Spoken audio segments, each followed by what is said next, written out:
Hello friends, आज हम लोग एक नई बीम की प्रॉब्लम लेके आए हैं जिस प्रॉब्लम में UDL और UBL दोनों ही लोड एक साथ अप्लाई हुए हैं। ऐसी कंडीशन में जब भी एक साथ UDL और UBL लोड लगते हैं, ऐसी कंडीशन में हम इसकी SFD और BMD कैसे कैलकुलेट करेंगे उसकी पूरी प्रोसेस को हम सीखेंगे। सबसे पहले जो हम प्रोसेस जानते हैं उसमें सबसे पहले क्या करते हैं कि इसकी नेमिंग कर लेते हैं। सभी पॉइंट्स को नेम दे देते हैं A, B और C। सेकेंड पॉइंट हम इसके FBD बना लेते हैं। यहाँ पर देखिएगा A पॉइंट पर एक रोलर सपोर्ट लग रहा है, इसलिए यहाँ पर रिएक्शन एक RA। C पॉइंट पर भी एक रोलर सपोर्ट लग रहा है, तो यहाँ पर रिएक्शन एक दैट इज RC। और यहाँ पर एक मिडिल में B पॉइंट है, हमने उसको एज इट इज लिख लिया। अब देखिएगा B से C की तरफ जो लोड लग रहा है वो UDL, B से A की तरफ UDL लोड है, B से C की तरफ UBL लोड है। अब देखिएगा A से B की तरफ जो ये UDL लोड है, इस UDL लोड का हम लोड कैलकुलेट करते हैं। यहाँ पर दिया हुआ है 10 किलो न्यूटन पर मीटर, यानी कि 1 मीटर पर जो लगने वाला फोर्स है वो है 10 किलो न्यूटन का। और यहाँ पर जो बीम दी है वो 4 मीटर की है, यानी कि टोटल इस पर लगने वाला जो फोर्स हो गया वो कितना हो गया 40 किलो न्यूटन। और ये अप्लाई कहाँ पर होगा, इसके मिडल यानी कि 2-2 मीटर की डिस्टेंस पर, that is 40 kilo Newton at a distance of 2 meter from the A and 2 meter from B। अब नेक्स्ट है इस UBL का लोड निकालना है। UBL का लोड कैसे निकालते हैं, 1/2 length of the beam and load of the beam that is 20। 2 1 जा 2 3 जा दैट इज 23 जा 60 किलो न्यूटन। तो ये आ गया 60 किलो न्यूटन।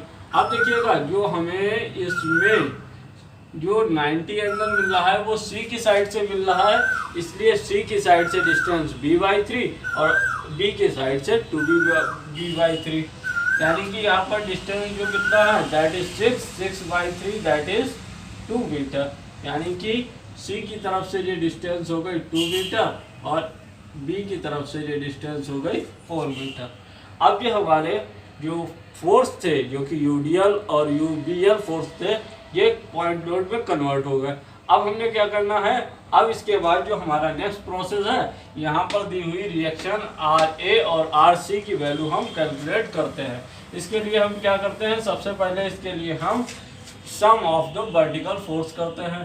देखिएगा सम ऑफ वर्टिकल फोर्स करते हैं, sum of vertical force is equal to 0। तो यहाँ पर देखिएगा RA RC एक डायरेक्शन में और 40 और 60 अपोजिट डायरेक्शन में, यानी कि we can write RA plus RC minus 40 minus 60 is equal to 0। That is written as RA plus RC minus 100 is equal to 0। That is again written as RA plus RC is equal to 100, यानी that is equation 1।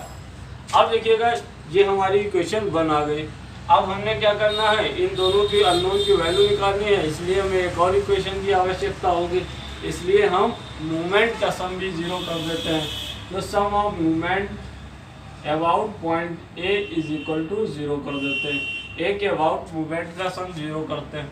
जब A के about movement का सम 0 करेंगे तो क्या होगा, हम यहाँ से चलना शुरू करते हैं, यानी कि RC इंटू 6 और 4 10।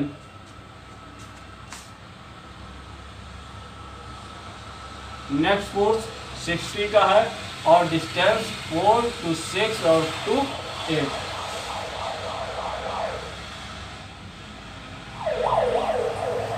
माइनस नेक्स्ट फोर्स 40 का है और डिस्टेंस 2। नेक्स्ट प्लस देखिए नेक्स्ट फोर्स RA है और RA के लिए डिस्टेंस 0, यानी कि दिस टर्म विल बी 0 और एक को इज इक्वल टू 0 कर देते हैं। यहाँ पर देखिएगा इसको हम कैलकुलेट कर लेते हैं, दैट इज 10 RC माइनस ये हो गया 480 माइनस 80 इज इक्वल टू 0, यानी कि 10 RC is minus 560 is equal to 0. That is written as 10 RC is equal to 560. यानी that is also written as RC is equal to 56 kilo Newton. RC की value आ गई 56 kilo Newton. हम यहाँ पर इसको नोट डाउन कर देते हैं. RC is equal to 56 kilo Newton. आप देखिएगा इस वैल्यू को हम पुट कर देते हैं इक्वेशन 1 में. बाय इक्वेशन 1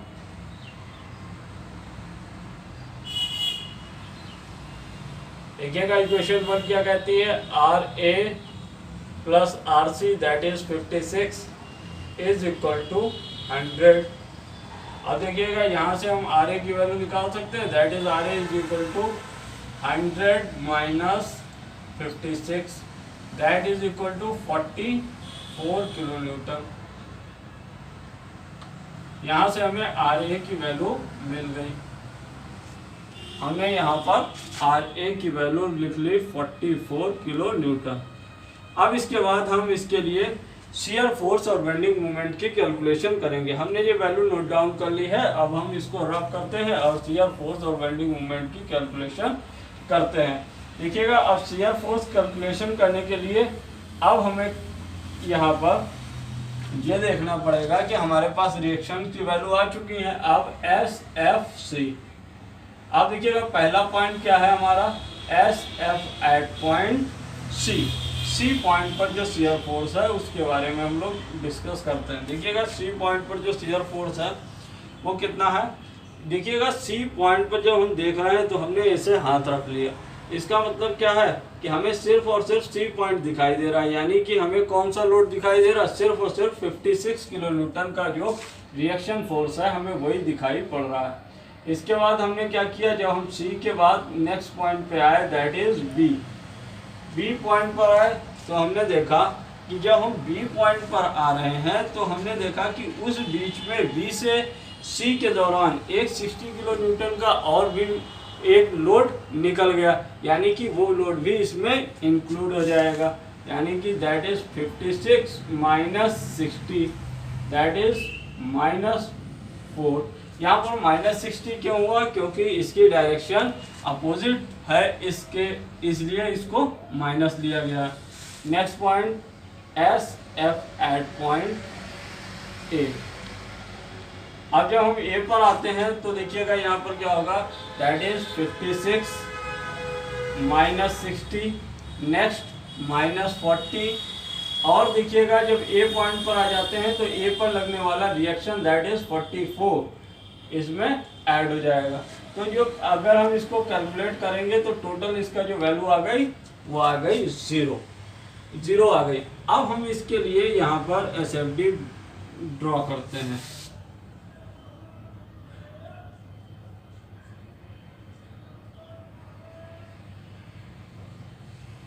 देखिएगा यहाँ पर SFD हमने यहाँ पर बेस लाइन बना ली. अब हम वैल्यू मेंशन करते हैं. पहली वैल्यू है C पॉइंट पर 56, ये हो गई 56. फिर हम आते हैं B पॉइंट पर वैल्यू है -4, यानी कि ये लाइन से नीचे आ गई वैल्यू. फिर 0, ये 0 आ गई. अब देखिएगा यहाँ पर जो सबसे पहला C से B का रीजन है, इस C से B के रीजन में जो हमारा लोड है वो कैसा है, UBL. यानी कि UBL के केस में जो SFD डायग्राम बनता है वो कैसा होता है, पैराबोलिक होता है. यानी कि इस रीजन में जो डायग्राम बनेगा दैट इज पैराबोलिक. यहाँ पर ये पैराबोलिक डायग्राम बन गया. नेक्स्ट अब देखिएगा जब हम नेक्स्ट पॉइंट पर आते हैं B से A के रीजन में, जब हम B से A के रीजन में आते हैं तो यहाँ पर हमें क्या मिलता है, UDL लोड. तो UDL के केस में जो SFD डायग्राम बनता है वो होता है लीनियर, यानी कि हमें यहाँ पर लीनियरली मिला दिया हमने इसको अटैच कर. ये हो गया SFD. प्लस बी माइनस, यहाँ पर वैल्यू 0 -4 और दैट वैल्यू इज 56।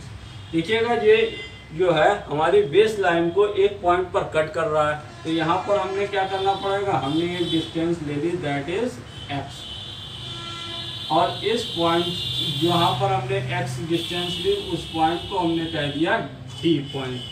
अब हमने क्या करना पड़ेगा, इस D पॉइंट पर भी हमको शियर फोर्स की वैल्यू कैलकुलेट करनी पड़ेगी।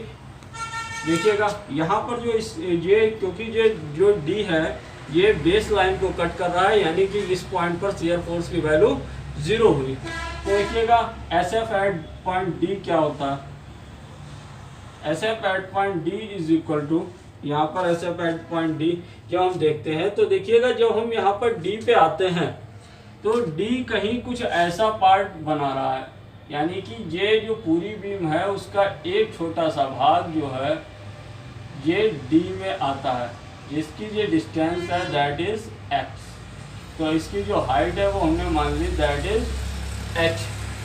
अब देखिएगा इस कंडीशन में अगर हम इसको इस साइड से कैलकुलेट करते हैं C के तरफ से, तो ये पार्ट जो है इधर का पार्ट अलग हो जाएगा, यानी कि हमको ये कैलकुलेट करना मुश्किल हो जाएगा।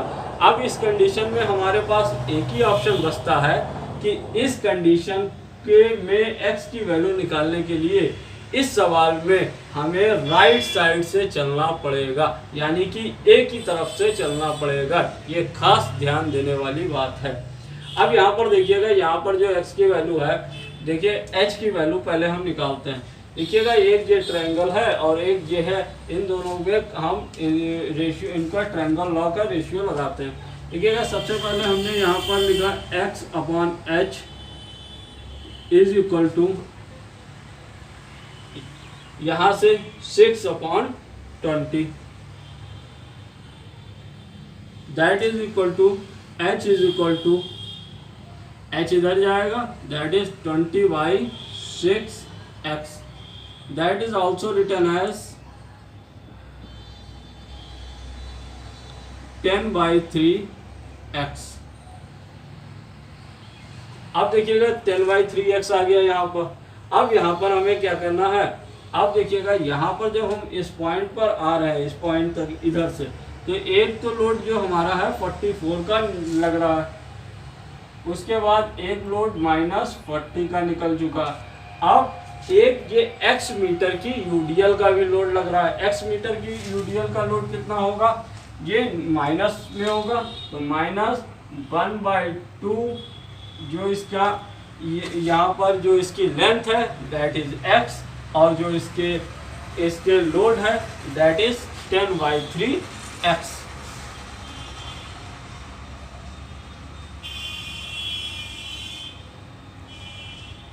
अब इसको हम सॉल्व कर लेते हैं। That is equal to 0, that is equal to 44 minus 40 that is equal to 4 minus 1/2 into 10/3 x square, ये कट गया दैट इज 5/3। अब देखिएगा इसको हम इधर ले आते हैं तो ये क्या हो जाएगा, दैट इज 1/2 और that is 5/3 x square, that is 5/3 x square is equal to 4। अब इसको हम इधर ले जाते हैं और x square is equal to 4 3 12 divided by 5। अब x इज इक्वल टू √12/5। अब हम कैल्सी की सहायता से इसकी वैल्यू हम फाइंड आउट कर सकते हैं। अब देखिए जो हमने यहाँ पर ये आया था इसकी वैल्यू कैलकुलेट की कैल्सी की सहायता से, तो हमारी ये वैल्यू आ गई x is equal to 1.55 approx value आ गई।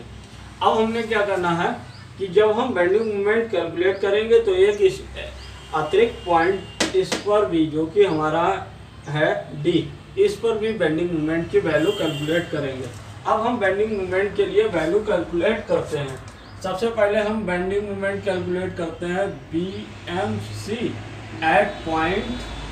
बेंडिंग मोमेंट हम पहले C पॉइंट पर कैलकुलेट करते हैं। देखिएगा सी पॉइंट पर जो हम बेंडिंग मोमेंट कैलकुलेट कर रहे हैं तो वहाँ पर सी पॉइंट पर जो लोड लग रहा है दैट इज 56 किलो न्यूटन, पर वहाँ पर डिस्टेंस कोई भी नहीं है, इसलिए 56 into 0 that is 0। Next point है B M at point B. जब बी पर हम आए तो देखिए 56 किलो न्यूटन जो सी पर लग रहा है उसकी डिस्टेंस हो गई बी तक की दैट इज 6 माइनस, अब देखिएगा उसके बाद एक लोड और लग रहा है that is 60 kilo Newton, that is 60 into distance 4। अब देखिएगा इसको हम कैलकुलेट कर लेते हैं। 36 का 6 कैरी लगा 3, 5 6 30 और 3 33 माइनस 240 दैट इज 96। अब देखिएगा ये आ गया हमारा 96 किलो न्यूटन। अब देखिएगा हम अगले पॉइंट पर बेंडिंग मोमेंट कैलकुलेट करते हैं, bending moment at point A point पर जो बेंडिंग मोमेंट निकाल रहे हैं तो देखिएगा पहला लोड है हमारा 56 और डिस्टेंस दैट इज 10, फिर नेक्स्ट लोड है 60, डिस्टेंस है 448, नेक्स्ट लोड है 40, डिस्टेंस है 2। अब देखिएगा ये कितना हो गया, ये टोटल मिलाकर हो गया दैट इज 560 और ये हो गया 480 और ये -80, ये दोनों मिलाकर हो गया 560, यानी 560 minus 560 that is equal to 0। जैसा कि हम लोगों ने कॉन्सेप्ट में पढ़ा था कि यहाँ पर जो लास्ट पॉइंट होता है वहाँ पर बेंडिंग मोमेंट 0 आना चाहिए, वैसा 0 आ गया। अब जो हमने एक्स्ट्रा पॉइंट एक और निकाला था दैट इज पॉइंट डी। अब हम बेंडिंग मोमेंट डी पॉइंट पर कैलकुलेट करते हैं। यहाँ पर ध्यान देने वाली बात है कि यहाँ पर जो बेंडिंग मोमेंट हम कैलकुलेट करेंगे वो राइट साइड से हम कैलकुलेट करेंगे, राइट साइड से उस पॉइंट तक के फोर्स को हम कैलकुलेट करेंगे। तो हम राइट साइड से चल रहे हैं तो सबसे पहला जो फोर्स है दैट इज 44 किलो न्यूटन का फोर्स है जो कि रिएक्शन लग रही है आर ए पर, और इस पॉइंट डी तक की इसकी डिस्टेंस देखिएगा 4 डिस्टेंस है बी तक और बी के बाद 1.55 है, यानी कि total distance that is 5.55 minus, अब देखिएगा इसके बाद जो लोड लग रहा है दैट इज 40 किलो न्यूटन का भी लोड लग रहा है जो कि यू डी एल का लोड है। अब वहाँ से 2 मीटर की डिस्टेंस है बी तक और बी से जो डी तक का पॉइंट है वहाँ तक की डिस्टेंस है 1.55, यानी कि टोटल जो डिस्टेंस हो गई दैट इज 3.55। नेक्स्ट जो ये यू बी एल का लोड लग रहा है, अब देखिएगा यू बी एल कितना का लोड कितना होगा that is 1/2, length of the beam that is 1.55 into load of the wing that is 10/3 x की वैल्यू दैट इज 1.55। अब देखिएगा ये लोड अप्लाई कहाँ पर होगा, ये लोड अप्लाई इस B के साइड से, क्योंकि B के साइड में हमें 90 एंगल नहीं मिल रहा है, 2b/3 पर होगा, यानी कि 2/3 इंटू 1.55, इस टोटल वैल्यू को हम कैलकुलेट कर सकते हैं। अब देखिएगा हमने इसका जो है टोटल वैल्यू कैलकुलेट कर ली जो कि आ गई 98.06। अब देखिएगा यहाँ पर जो ये पॉइंट है हमने जैसा कि कॉन्सेप्ट में पढ़ा था कि इस पॉइंट पर मैक्सिमम वैल्यू आनी चाहिए, तो सभी वैल्यू से मैक्सिमम वैल्यू यहाँ पर आई है, यानी कि जो हमारी कैलकुलेशन है वो सही है। अब हम यहाँ पर बी एम डी ड्रॉ करते हैं, बी एम डी। अब देखिएगा यहाँ पर जो हमारा फर्स्ट पॉइंट है दैट इज सी, यहाँ पर वैल्यू 0 है। लास्ट पॉइंट जो हमारा है दैट इज ए, इस पर भी वैल्यू 0 है। और जो मिडिल पॉइंट है इस पर वैल्यू है 96 और उससे जस्ट पहले जो पॉइंट है डी उस पर है 98। अब देखिएगा जो बी से सी का रीजन है that is region of UBL. तो यूबीएल के केस में जो बेंडिंग मोमेंट डायग्राम बनता है दैट इज क्यूबिक। तो हम यहाँ पर इसको क्यूबिक बना देते हैं। जब हम क्यूबिक बनाते हैं तो यहाँ पर हम एरो करके यहाँ पर सी लिख देते हैं। जब हम पैराबोलिक बनाते हैं तो यहाँ पर एरो करके पी लिख देते हैं। इससे हमें इंडिकेट हो जाता है कि यहाँ पर जो क्यूबिक बना है या पैराबोलिक बना है। अब देखिएगा यहाँ पर जो सेकेंड रीजन है बी से ए तक, इस रीजन में जो डायग्राम बना हुआ है वो जो लोड दिया हुआ है वो यूडीएल है। तो इसके लिए bending moment diagram that is parabolic. यहाँ पर ये पैराबोलिक दैट इज पी, ये जीरो, ये जीरो, ये दैट इज 96 और दैट इज 98.06। इस प्रकार से हम इस प्रकार की कोई भी प्रॉब्लम आती है तो उसको हम सॉल्व कर सकते हैं। अब हम लोग एक नेक्स्ट प्रॉब्लम को डिस्कस करेंगे। अभी जो हम लोगों ने प्रॉब्लम डिस्कस की थी उसमें यूडीएल लोड के साथ यूबीएल लोड लगा हुआ था। अब हम जो इसमें प्रॉब्लम डिस्कस करेंगे यहाँ पर यूडीएल लोड के साथ पॉइंट लोड लगा हुआ है। अब देखिएगा सबसे पहले हम इसकी नेमिंग कर लेते हैं that is A B C T. अब हम इसकी एफबीडी बना लेते हैं। डी पॉइंट पर roller support that is R D, A point पर roller support that is R A. अब देखिएगा बी पॉइंट, अब देखिएगा सी पॉइंट पर एक पॉइंट लोड लग रहा है तो हमने वैसे ही पॉइंट लोड को 10 किलो न्यूटन के वैसे ही लगा दिया। अब देखिएगा जो बी पॉइंट है और ए पॉइंट के बीच में यूडीएल लोड लग रहा है जिसकी लेंथ 6 मीटर की है बीम की, और इस पर जो लोड लग रहा है वो 10 किलो न्यूटन पर मीटर, यानी कि टोटल लोड इस पर कितना हो गया 10 × 6 दैट इज 60 किलो न्यूटन का। अब देखिएगा ये जो 6 मीटर की बीम है क्योंकि ये यूडीएल है तो जो इसका लोड अप्लाई होगा वो इसके मिडल यानी कि 3 मीटर की डिस्टेंस पर अप्लाई होगा। तो हम यहाँ पर इसको ड्रॉ कर देते हैं that is 60 kilo newton on 3 metre from the B end 3 metre from A. अब देखिएगा अब हमने क्या करना है, ये इन दोनों रिएक्शंस की वैल्यू कैलकुलेट करनी है। उसके लिए सबसे पहले हम क्या करते हैं that is sum of vertical force is equal to 0। जब sum of vertical force is equal to 0 करते हैं that is R A plus R D is equal to 60 + 10। तो देखिएगा यहाँ पर that is R A plus R D minus 60 minus 10 is equal to 0। That is R A plus R D minus 70 is equal to 0। That is R A plus R D is equal to 70। That is equation first. अब देखिएगा second equation हम निकालते हैं sum of movement के लिए। हम ले लेते हैं मूवमेंट को ए पॉइंट के अबाउट, ए पॉइंट के अबाउट मूवमेंट ले लिया that is R D into 10 minus 10 into 2 6 8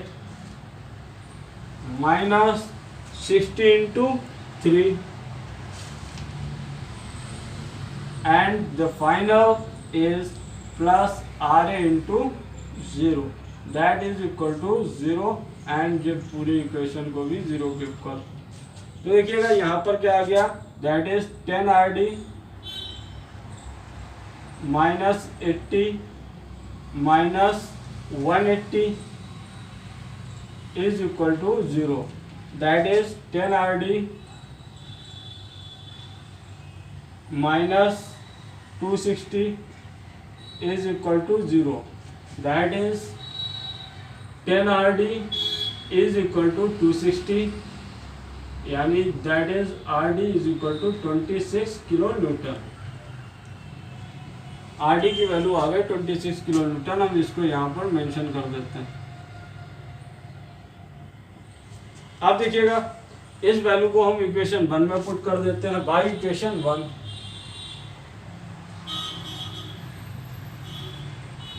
देखिएगा R A plus 26 is equal to 70। देखिएगा 70 में से 26 लेस हो जाएगा तो कितना बचेगा, 70 माइनस 26 दैट इज 44।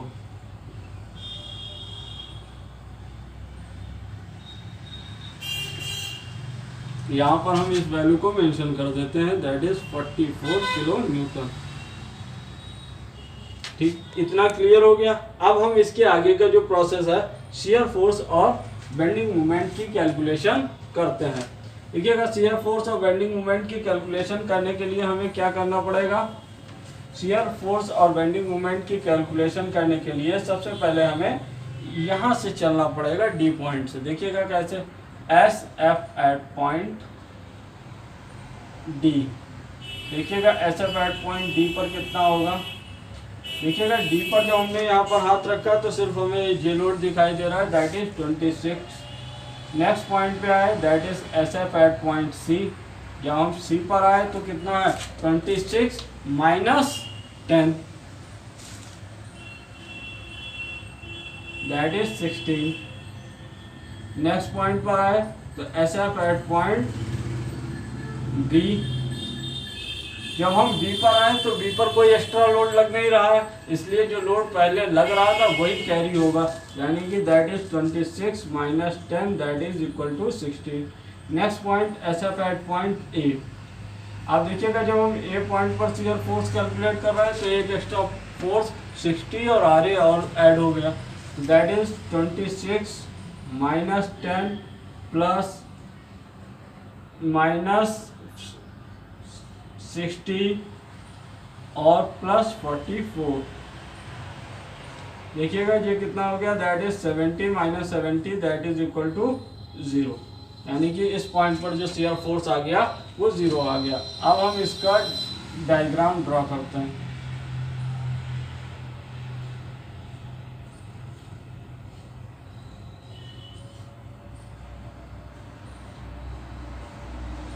देखिएगा पहला point S F C, S F यहाँ पर डी शियर फोर्स डायग्राम।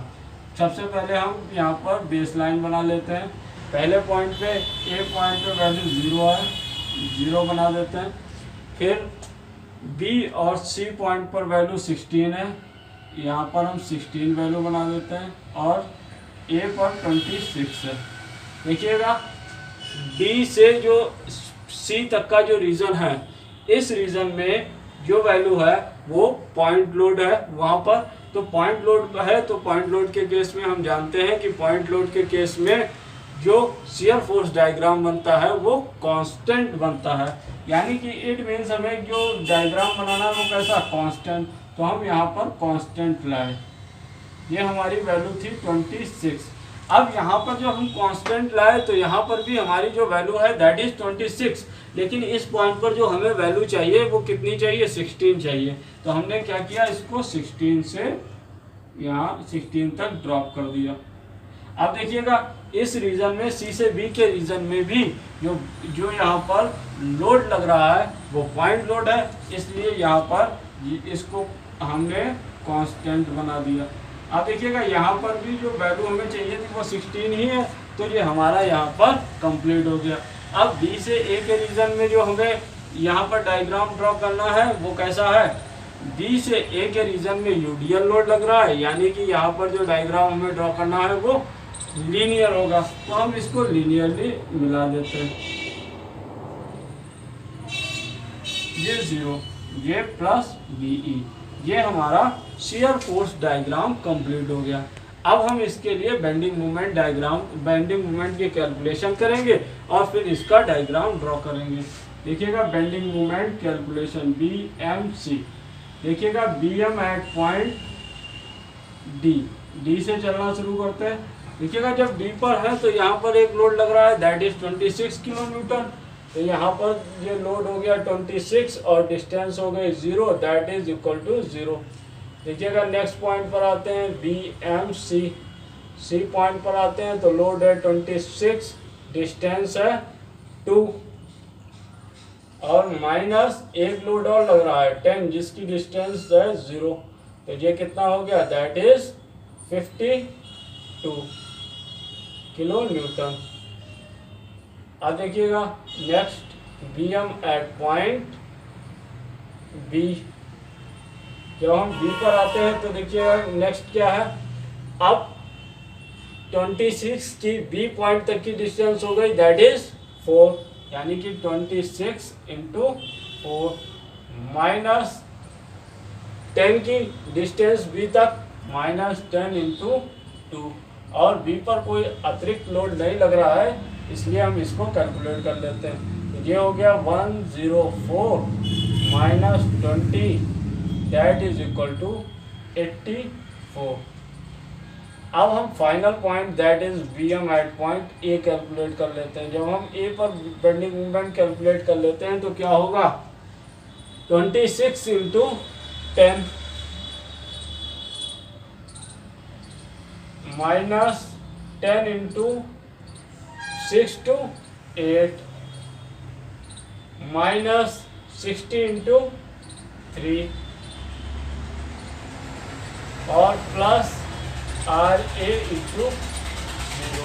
देखिएगा आर ए इंटू 0 तो ये 0 हो गया, ये हो गया 260 माइनस 80 और minus 180 that is 260 minus 260 that is equal to 0। Final point पे जो बेंडिंग मोमेंट आ गया 0 आ गया।